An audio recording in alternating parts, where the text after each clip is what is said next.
You're listening to UCW Radio. In your face. What we got here is a failure to communicate. Oh, have I got your attention now? Greed, for lack of a better word, is good. You know what I mean? Money to be made in a place like this. Money never sleeps, pal. You're crazy. Don't run when you lose. Don't whine when it hurts. You know what it takes to sell real estate? It takes brass. I've fallen, and I can't get up. All right, welcome to Money Never Sleeps. This is a show where we talk about everything and anything that impacts the flow of money from around the corner to around the world. And it's been a crazy week so far. Everything going a little out of control. Okay, for many years you had shorts coming in and basically, suppressing stocks. They figure, that maybe the company's overvalued, so you're allowed to go short it. And in some cases, the shorts, they got a little creative in their efforts.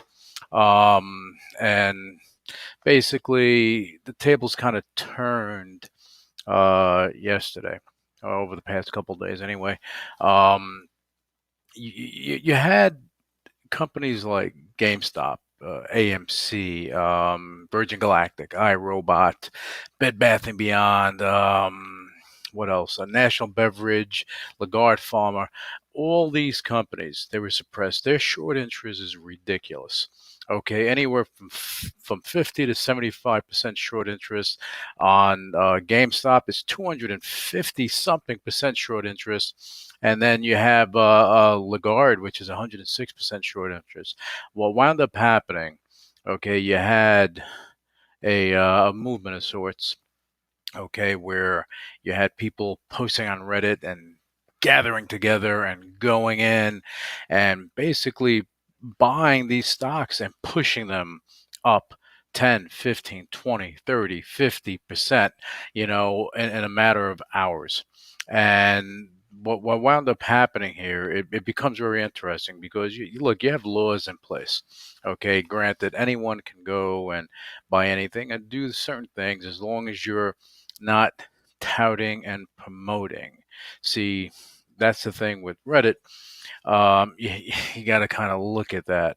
You had people that they got into a lot of trouble, touting cryptocurrency, touting penny stocks. And if they profited from it, it became a problem. See, here it's somewhat, it's the same but different. You look at the penny stock world, you have stock promoters all over the place. A lot of things transpire. A lot of people go to jail. Things happen. Okay, in this instance yesterday, what wound up happening, you had individual investors going out and they just got tired of things. Maybe, someone that one of the powers that be got involved and kind of pushed the envelope a little bit. You had some people posting and tweeting things out, prominent people tweeting things out, basically, starting the ball rolling. The problem with that is that, it borderline stock promotion, potentially, in the eyes of the law, right? You're promoting, you're pushing for something to happen. I don't know. I mean, is it any different than what the short sellers have been doing for years? I'm not the judge and jury on this, but I'm just looking at what is happening right in front of our eyes. If this was any other situation, the SEC would be knocking on doors pretty quickly, because these are individual investors. It's just different, I guess. Until I'm sure this is going to spark some sort of investigation. I'm sure that you have the people that bought these stocks, and you had prominent people that bought these stocks, maybe 6 months ago, and they made large investments in all these companies. And now you had, I forget who it was, that they made a $12 million investment in one of these companies. I think it may have been GameStop, $12 million investment, which is now worth $500 million. Okay, in a matter of what, a day or two. So I'm sure they're going to look at it and they're going to see what's going on. There are regulations in place. They this pushed a short squeeze. Okay, and there was a company, Melvin Capital. Okay, a firm, a short seller. They went in, they hit a wall. They hit a wall, and then Stephen Cohen and Ken Griffin, they had to go bail the guy out. What, $2.89 billion just to keep his firm alive. And Stephen Cohen just bought the Mets, so does he have that money to push around? Yeah, I guess he'll forego a couple of Picassos, right? And he'll get it done. But the bottom line is that there's a big. I mean, you have individual investors. You have institutions, you have professional short sellers. The difference between the two is the capital reserves. You may be able to do a thing for a day or two. Okay, if the short sellers can survive, what's going to wind up happening is that temporary short squeeze could potentially be a larger squeeze, a larger profit margins for the short seller, because if they can wait it out, they're shorting. They can go short on the way up and then just kind of hold everything there. There's so many different scenarios that can happen. All I know is that to deal with a situation this large, it's going to take a lot more than a whole herd of individual investors going in. And even if they put $1 million, $2 million, $10 million each, or whatever the case may be, you have these institutions that have access to capital. Your capital reserves is what allows you to sustain and keep going. So is this rise up in GameStop going to last? I don't think so. You have to look at the fundamentals of these companies too. Whether it be Virgin Galactic, GameStop, what was the other one? iRobot, National Beverage, Bed Bath & Beyond. Bed Bath & Beyond has been hitting the wall for I don't know how long.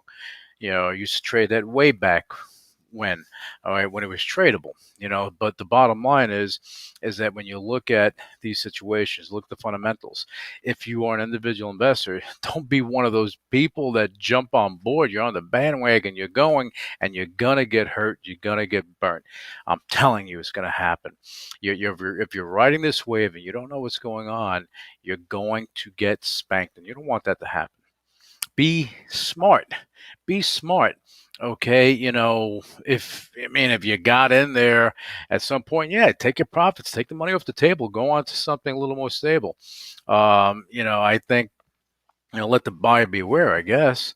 But if you have your advisors out there, you have your broker dealers out there, they have to be warning people that, hey, you got to take it easy, because you can easily go into a GameStop right now that's at whatever amount, and you go all in, you think you're going to go higher, then all of a sudden, boom, the shorts come in again, boom, and you're down 50%.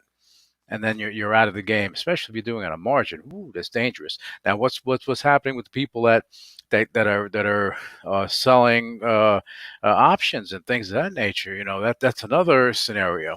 Because you get called on something. Ooh, well, how are you going to go and do it if you don't have the capital reserves to do it? So, slippery slope here. I would say be careful, be vigilant, look at the fundamentals of these companies. Please do yourself that favor, because if you don't do that, it's going to come back at you in the most horrendous way. All right. And these, again, my opinions, my view, what's going to happen. If I had to take a guess, I'm assuming that the SEC is going to, launch an investigation, see what's going on.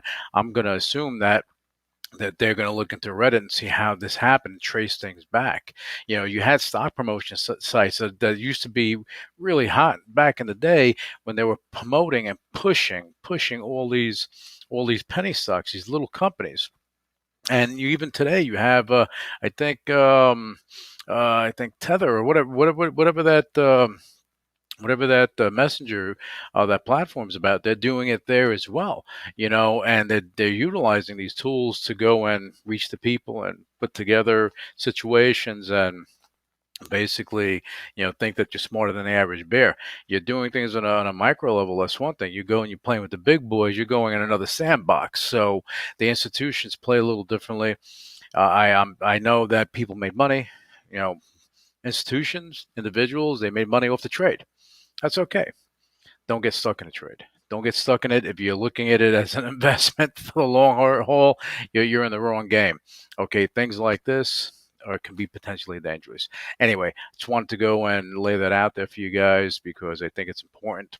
I hear a lot of chatter on everywhere about what's going on, and the bottom line is, when I hear someone that is supposed to be such a, I don't know, so looked up to by the investment community, promoting or actually just saying that, hey, this is okay.